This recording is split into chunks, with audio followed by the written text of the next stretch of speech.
Bismillahirrahmanirrahim. Assalamu alaikum. Welcome to the channel The Physics Gurus. So बहुत सारे comments मिल रहे हैं रिगार्डिंग दिस वीडियोस के आप वीडियोस को जो है वो या एक्सप्लेनेशन जो है वो उर्दू में करें so that it will be easy for you people to understand.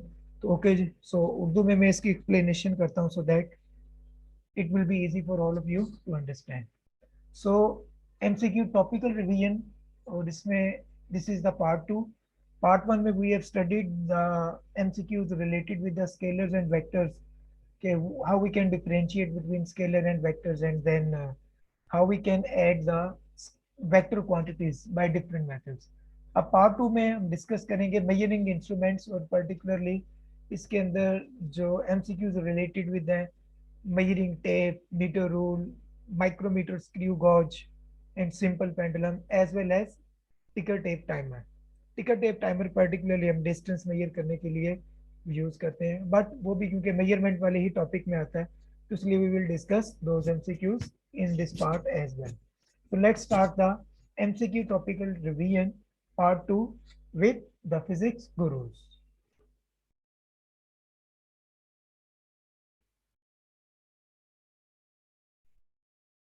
The first topic measuring tape. अब मेजरिंग टेप के लिए थोड़ी सी आपको क्या चीज इंफॉर्मेशन होनी चाहिए कि measuring tape can measure more than, you can say कि 100 सेंटीमीटर से अगर ग्रेटर डिस्टेंस है तो we can use the measuring tape. और मेजरिंग टेप को यूज करना जो है वो इसलिए ज्यादा इजी है to measure the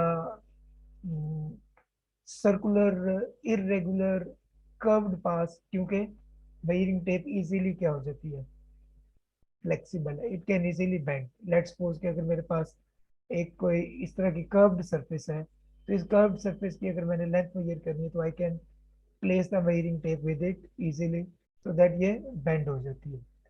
so let's start the MCQ related with measuring tape.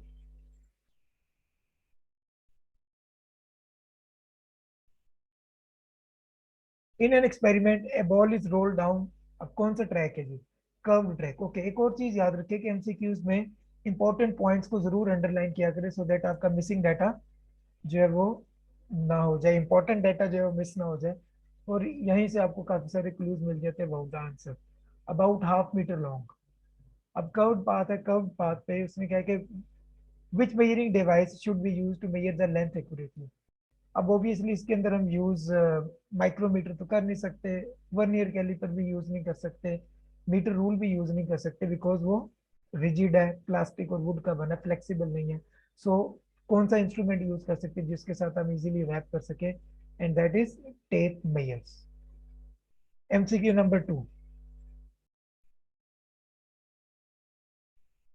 Before making the finishing line of a running track. अब रनिंग ट्रैक जो है वो काफी जो है वो लेंथी होता है, 100 meters, 200 meter, 300 meter, 500 meter, depend करता है कि what type of races are there.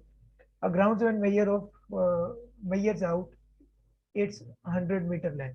देखा आगे जी, 100 मीटर लेंथ जो है वो उसने अब मेजर करनी है। Which instrument is most appropriate for use for this purpose. तो ऑब्वियसली जो है वो मेजरिंग टेप ही हम यूज करेंगे बिकॉज ये डिफरेंट लेंथ में अवेलेबल होती है। फिर इसका next MCQ, a student determine the circumference of a golf club. So golf club sorry golf ball. अब इसका सर्कमफ्रेंस उसने फाइंड करना, तो ऑब्वियसली इसके राउंड हम क्या चीज इजीली रैप कर सकते हैं, measuring tape. So tape measures or measuring tape. So I hope now you can easily attempt the MCQs related with measuring tape.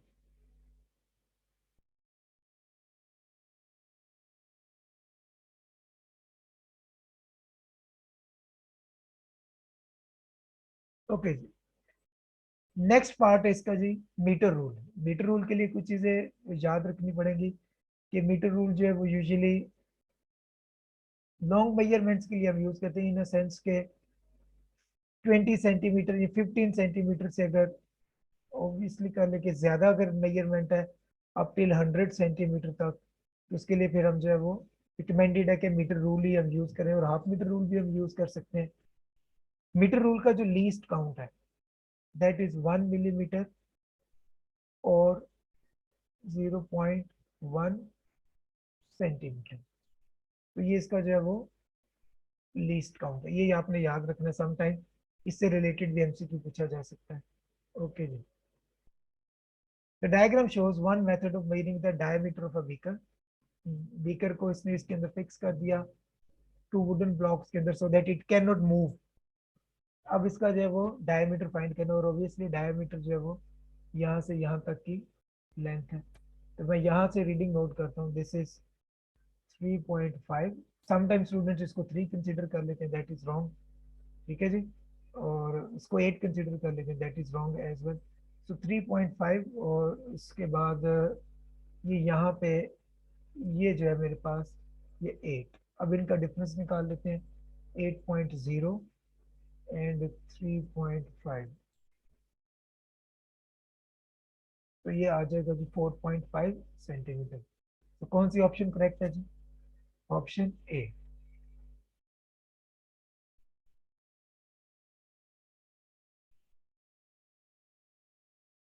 Next part is measurement with micrometer और screw gauge. Usually micrometer और screw gauge के लिए हम consider करते हैं कि it can use to measure the diameters of thin wires,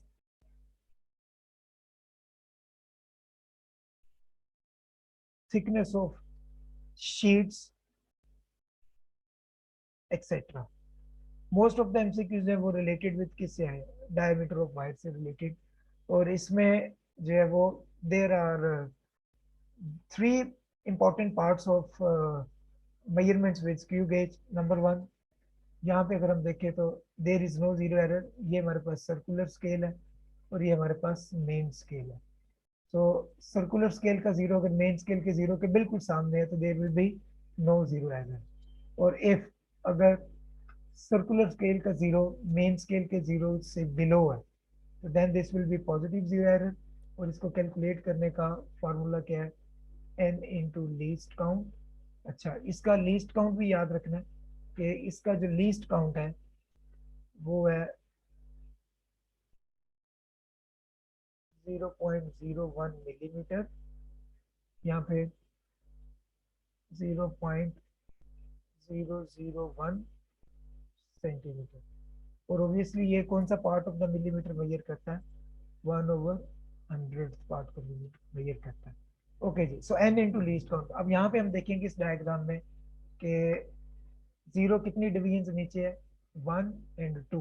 तो यहाँ पे मेरे पास आ जाएगा 2 इंटू 0.01। तो इसका जो वो जीरो एरर आ जाएगा 0.02 मिलीमीटर विथ पॉजिटिव साइन। और इसके लिए हम देख लेंगे कि जीरो कितनी डिवीजन ऊपर है। If zero is above the zero of the circular scale is above the zero of main scale, तो इसे हम क्या कहेंगे? Negative zero error. और इसमें काउंट कर लेते हैं 1 2 3 4। तो मैं इसका भी सेम फॉर्मूला है, N into least count 4 multiply by 0.01। तो इसका लीस्ट काउंट आ जाएगा -0.04 मिलीमीटर। ओके। अब इसके क्वेश्चन सॉल्व करते हैं कि how we can solve the question related with micrometer और स्क्रू गॉज। ओके जी। Question number 1, MCQ number 1, what is the reading shown? सबसे पहले हम मेन स्केल की रीडिंग कंसीडर करते हैं 0। तो ये क्या होगा? 0.51, 1.52, 2.53, 3.54, 4.5, 5, 5.5। अब मुझे यहाँ पे जो नजर आ रहा है वो क्या नजर आ रहा है? 5.5। तो मेन स्केल रीडिंग मैं लिख लेता हूँ 5.5। इसमें दो रीडिंग्स हम लिखते हैं। हम पहले लिखेंगे मेन स्केल रीडिंग और फिर उसके बाद नोट करेंगे सर्कुलर स्केल रीडिंग। ये लाइन नंबर 30 है, ऑब्वियसली ऊपर जाएंगे तो ये 35 होगी। हमेशा इस साइड पे जब मूव करेंगे तो वैल्यू इंक्रीजेस। तो अब कौन सी लाइन नंबर मैच कर रही? दिस इज 30, तो लाइन नंबर 31। अब सर्कुलर स्केल की रीडिंग लेनी है तो इसके लिए सिंपल मेथड है कि इसको लीस्ट काउंट से मल्टीप्लाई करेंगे। तो ये रीडिंग आ जाएगी 0.31, सॉरी 0.31 मिलीमीटर। अब इन दोनों को आपस में ऐड कर देंगे, मेन स्केल और सर्कुलर स्केल की रीडिंग को 0.31 मिलीमीटर था। ओके जी, इसको ऐड अप किया, क्योंकि टोटल रीडिंग आती है इन दोनों स्केल्स को आपस में ऐड अप करने से 1 5 and 3 8 5.81 millimeter. Which option will be correct? Option C is the correct answer.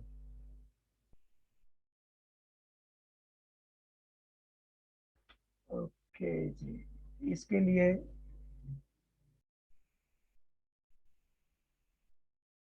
अब यहाँ पे हम देख लेते हैं 5 6 6.5 और ये 7। तो मेन स्केल रीडिंग मेरे पास आ गई 7.0 मिलीमीटर, और लाइन नंबर 45 46 47 48 कौन सी लाइन नंबर मैच कर रही है? Line number 48। तो तो इसको मैं लीस्ट काउंट से मल्टीप्लाई कर देता हूँ 48 को। 48 मल्टीप्लाई बाय 0.01, ये बन जाएगा 0.48। तो अब इसमें मैं ऐड अप कर देता हूँ 7.0 और 0.48। This will gives you 847.48। तो कौन सी ऑप्शन करेक्ट है? Option D is the correct answer. Okay, next MCQ देखते हैं। अगेन वही मेथड यूज करेंगे, 5 6 7, और ये लाइन भी नजर आ रही है ये वाली, तो दिस विल बी 7.5 मिलीमीटर। और यहाँ से अगर हम देखें तो लाइन नंबर 11 12 13 14, 14 को 0.01 से मल्टीप्लाई कर दिया, तो दिस विल बी 0.14। और अब इसमें एड अप कर देंगे, ये आंसर आ जाएगा 7.64। इसका मतलब है कि ऑप्शन डी। नेक्स्ट एमसीक्यू 5 5.56, और ये नजर आ रही लाइन, तो दिस विल बी 6.5 10 11 12 13। 13 इंटू 0.01 0.13 और 6.5 इसमें ऐड कर दिया, तो 6.63। तो कौन सी ऑप्शन करेक्ट है? Option B. नेक्स्ट एमसीक्यू पे चलते हैं। Okay, micrometer is used to measure the diameter of a uniform wire. What is done to obtain an accurate answer? Make the micrometer horizontal? No. ये कोई भी इसकी reading लेने का, एक्यूरेट रीडिंग लेने का कोई मेथड नहीं। Subtract the fixed scale reading from the rotating scale reading? No, not possible. Subtract the rotating scale reading from the fixed scale reading? No, ये भी पॉसिबल नहीं है। और use the scale to find the reading and then add or subtract zero error? Yes, कि सबसे पहले उसके अंदर जीरो एरर फाइंड करेंगे, अगर एरर पॉजिटिव है तो करेक्शन नेगेटिव होगी, और अगर एरर नेगेटिव है तो करेक्शन पॉजिटिव होगी। सो आई होप सो कि आप माइक्रोमीटर क्यू गॉज के एमसीक्यूज आप इजीली अटेम्प्ट कर सकेंगे।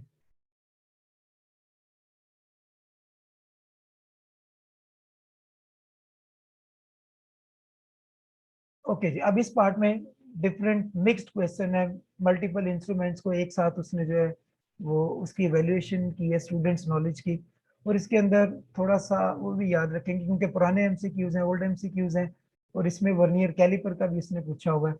तो उससे रिलेटेड जो है वो मैं थोड़ा सा बता देता हूँ कि वर्नियर कैलिपर मेजर करता है यूजुअली 0 से आप कह लें कि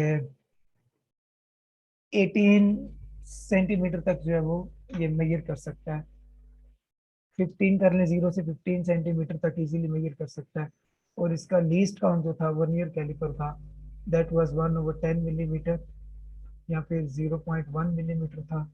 सिलेबस में नहीं है एमसीक्यू, बट क्योंकि सॉरी वर्नियर कैलिपर अब सिलेबस में नहीं है, बट बहुत सारे एमसीक्यूज में उसने इसको यूज किया, तो इसलिए इसको मैं यहाँ पे थोड़ा सा एक्सप्लेन कर देता हूँ ताकि आपके लिए आसानी हो जाए।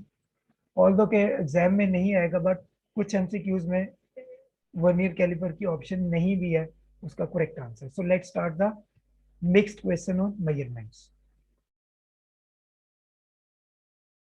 A plumber needs to measure the internal diameter of the pipe. तो इंटरनल डायमीटर के लिए हम यूज करते हैं वर्नियर कैलिपर।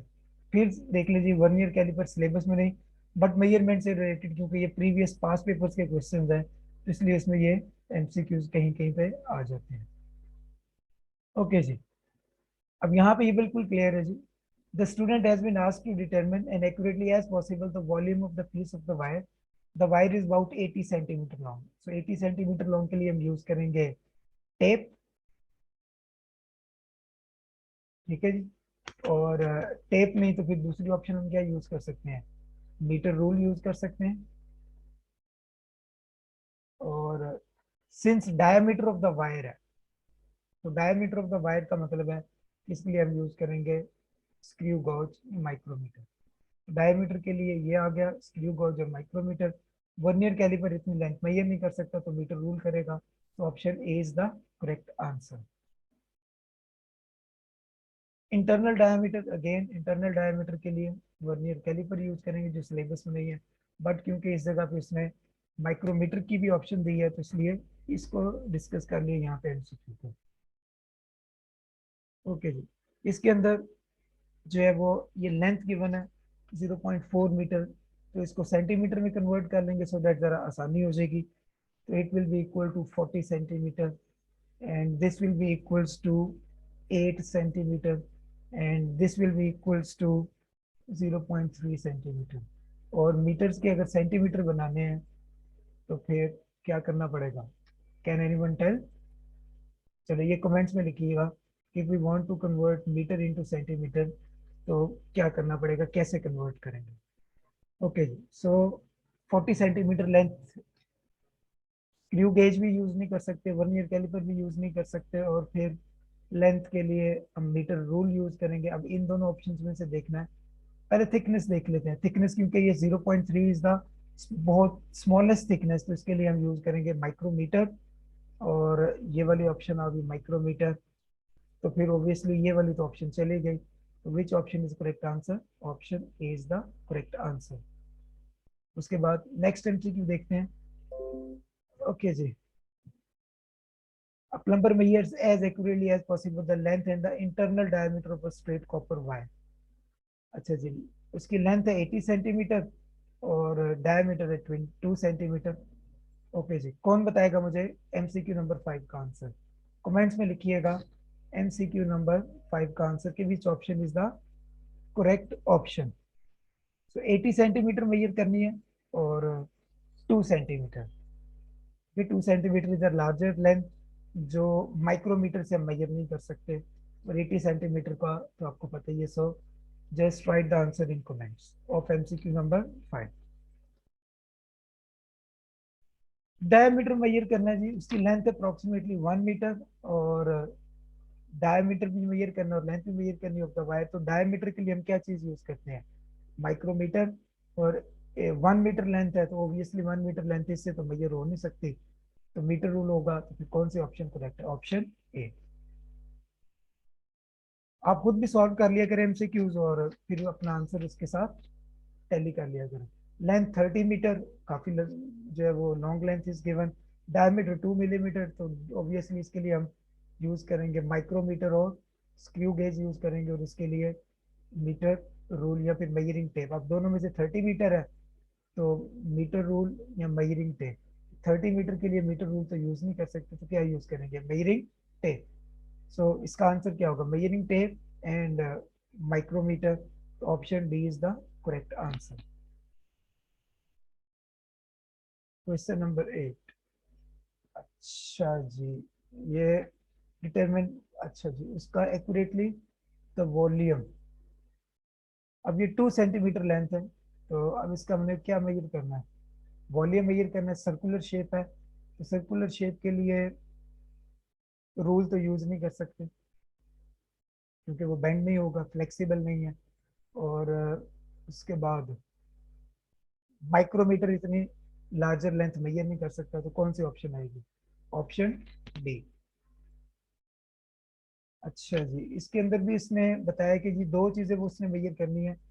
एक 25 सेंटीमीटर लेंथ है, और इंटरनल डायमीटर है 2 सेंटीमीटर। और ऑब्वियसली इंटरनल डायमीटर के लिए हम क्या चीज यूज करते हैं, वर्नियर कैलिपर यूज करते हैं। लेंथ 25 सेंटीमीटर है, तो माइक्रोमीटर तो इसको यू मेजर नहीं कर सकेगा, तो which instrument will be use? Metre rule. तो which option is correct? Option D is the correct answer. और इसका last MCQ, the diameter and the length of the thin wire. अब diameter of the thin wire, तो thin wire के लिए हम micrometer use करेंगे, उसका डायमीटर फाइंड करने के लिए 50 centimetre length, vernier caliper use नहीं हो सकता, तो क्या आएगा जी? Metre rule.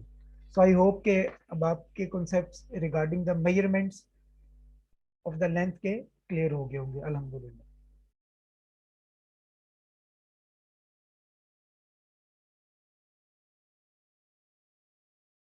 ओके जी, अब नेक्स्ट है जी इसका जो पार्ट जिसके रिलेटेड एमसीक्यूज आए हुए हैं। टिकर टेप टाइमर, ये यूजुअली जो है वो लेंथ मेजरिंग डिवाइस है कि कितना डिस्टेंस जो है वो बॉडी कवर करती है। सो इसके अंदर स्ट्रिप, जैसे जैसे बॉडी मूव्स करती है स्ट्रिप मूव्स ऑन, और इसके ऊपर डॉट्स जो है वो प्रिंट आउट होते जाते हैं। So let's start it MCQs. The diagram shows the strip of the paper tape that has been pulled under the vibrating arm of an object moving at a constant speed. Okay जी, making 50 dots per second। क्योंकि अब आपने paper 4 भी दे दिया, paper 2 भी दे दिया आपने, सो 50 dots पर सेकेंड, ये इसकी क्या गिवन है? Frequency. X equal to 50 hertz. और यहाँ से इसका हम निकाल लेते हैं time period, T is equal to 1/f वाला फॉर्मूला अप्लाई करके।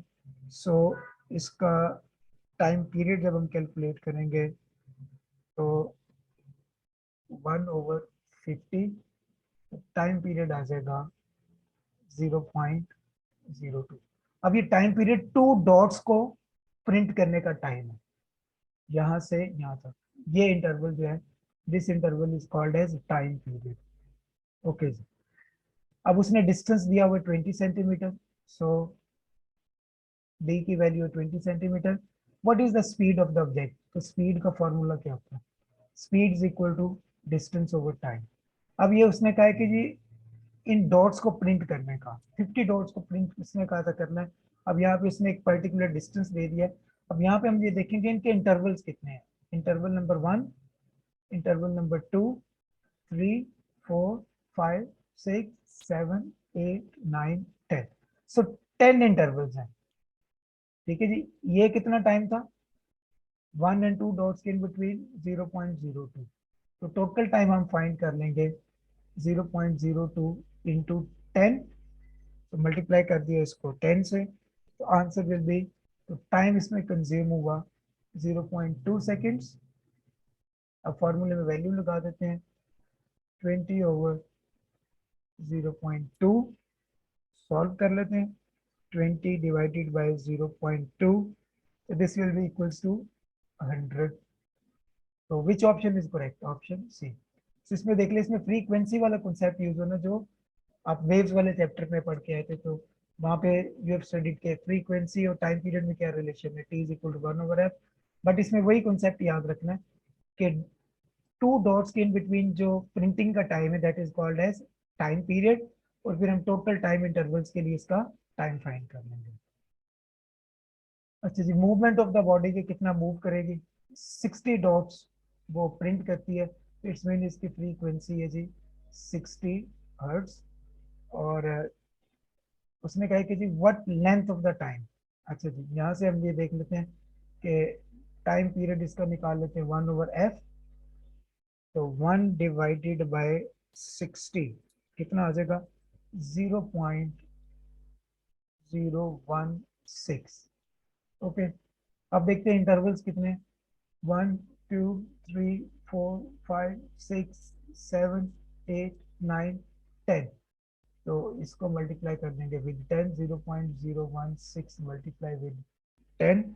सो 10 से मल्टीप्लाई किया तो आंसर आ गया 0.16। और आगे 6 भी आएगा, एक और लगा लो। अब इसको जब हम राउंड ऑफ करेंगे तो 0.17। Which option is correct? Option C is the correct answer. अब आते हैं नेक्स्ट एमसीक्यू पे, टिकर टेप टाइमर। स्टूडेंट पुल करता है जी इसको, और अच्छा अब उसने यहाँ पे डिस्क्रिप्शन में दिया हुआ है जी, pulled it quickly, slowly and then quickly again. अच्छा, जब वो इसको क्विकली पुल करेगा तो डेफिनेटली डॉट्स के इन बिटवीन इंटरवल ज्यादा होंगे, क्योंकि क्विकली पुल करेगा एक डॉट, फिर और जब स्लोली मूव करेगा तो डॉट्स ज्यादा प्रिंट होंगे। इसमें डॉट्स कम प्रिंट होंगे, इसमें डॉट्स ज्यादा होंगे। फिर क्विकली करेगा तो डॉट्स कम होंगे। अच्छा, अब उसमें कहा है कि जी कौन सा पैटर्न मिलेगा, तो ऑब्वियसली पहले क्विकली किया तो डॉट्स कम। अच्छा, यहाँ पे देखिए, यहाँ पे क्या है, सारे डॉट्स इक्वल इंटरवल पे, इसका मतलब है कि ये यूनिफॉर्म स्पीड से मूव कर रही है। यहाँ पे डॉट्स क्या है, पहले क्लोज टू ईच अदर, इसका मतलब स्लोली, और उसके बाद जो है वो उसको बड़ी क्विकली क्विकली क्विकली कर रहे हैं। फिर यहाँ पे क्या है, यूनिफॉर्म स्पीड, फिर जो है वो स्लोली, और फिर यूनिफॉर्म स्पीड। ठीक है। अब यहाँ पे इस जगह पे अगर हम आते हैं ऑप्शन बी पे, तो ये quickly, uniform speed means quickly इस जगह पे आ गया। फिर क्विकली किया उसने एंड पे, कम इसके दरमियान डिस्टेंस आ गया। और फिर स्लोली किया तो इसके दरमियान डॉट्स ज्यादा आ गए। और ये इसके रिवर्स है, ये किस चीज को शो कर रहा है, स्लोली, क्विकली एंड स्लोली। और ये किस चीज को शो कर रहा है, क्विकली, स्लोली एंड क्विकली। तो कौन सी ऑप्शन करेक्ट है, ऑप्शन बी, क्योंकि क्विकली मूव करेगा तो डॉट्स कम प्रिंट होंगे, और स्लोली मूव करेगा तो डॉट्स ज्यादा प्रिंट होंगे। तो आई होप सो के टिकर टाइप टाइमर टाइमर से भी रिलेटेड जो एमसीक्यूज हैं अब आपके इजीली सॉल्व हो जाएंगे इंशाल्लाह।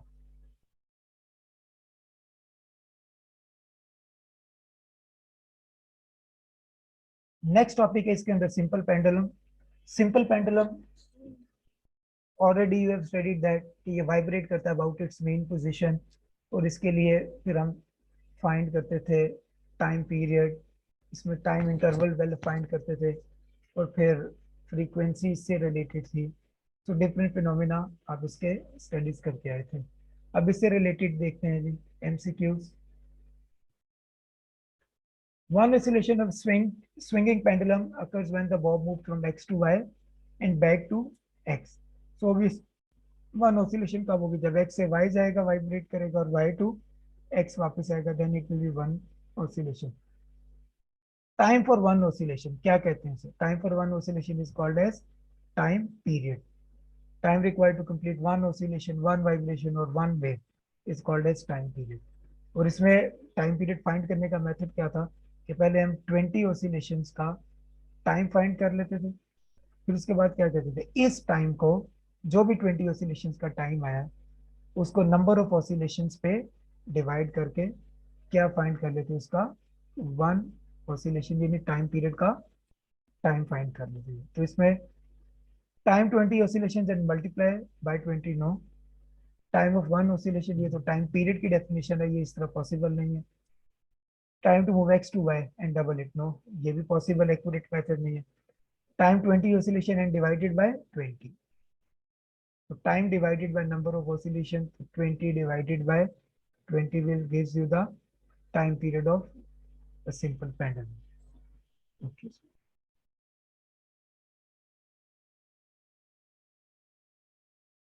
इस पार्ट में we will discuss some MCQs related with the prefixes, units and symbols, क्योंकि आप लोगों ने सिलेबस पूरा कवर कर लिया है। सो ये चीज याद रखिएगा कि इसमें ज्यादातर जो सिंबल्स यूज होते हैं वो मिली, ज्यादातर जो यूज हुआ मिली का मतलब है 10⁻³ किलो भी यूज कर किया हुआ बहुत सारी प्लेसेस पे। सो किलो मीन्स 10⁻³ और उसके बाद ये मेजरली इसमें यूज होते हैं प्रीफिक्सेस।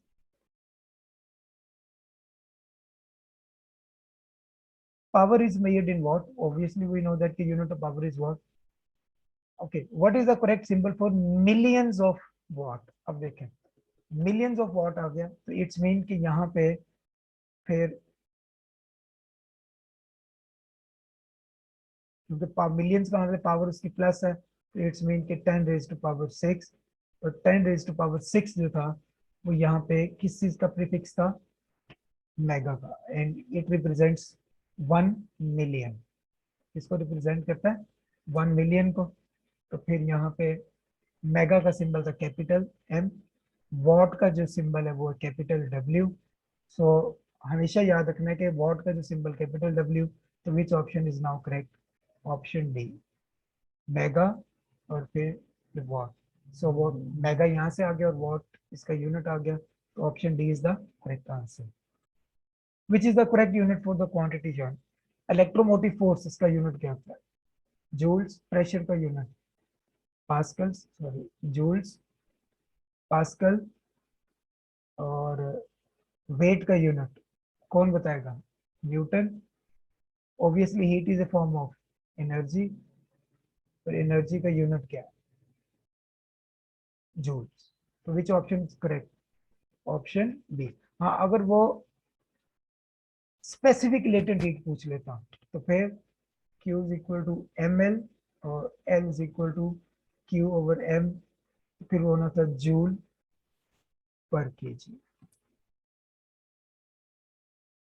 अच्छा, a quantity quoted as having a value of 6.2 ms। अब कौन बताएगा ms स्टैंड्स फॉर? ज्यादातर स्टूडेंट इसको पढ़ते हैं metre second, that is wrong. ms, s आ गया स्टैंड्स फॉर सेकंड के लिए, ठीक है जी, smallest unit of the time second, और m स्टैंड करता है मिली के लिए। m किस चीज के लिए स्टैंड करता है? मिली के लिए। इस टेबल में भी अगर हम देखें तो यहाँ पे आप अगर देखोगे तो स्मॉल m जो है वो किस चीज का सिंबल है? मिली का symbol of the prefix. It's mean के ये लिखा है 6.2, क्या इसको कैसे पढ़ेंगे? 6.2 millisecond. Which option is correct? Option D. चलो जी, आई होप सो के now you are able to solve the question related with the topic measurements with different instruments. Thank you very much for watching videos. Assalamu alaikum.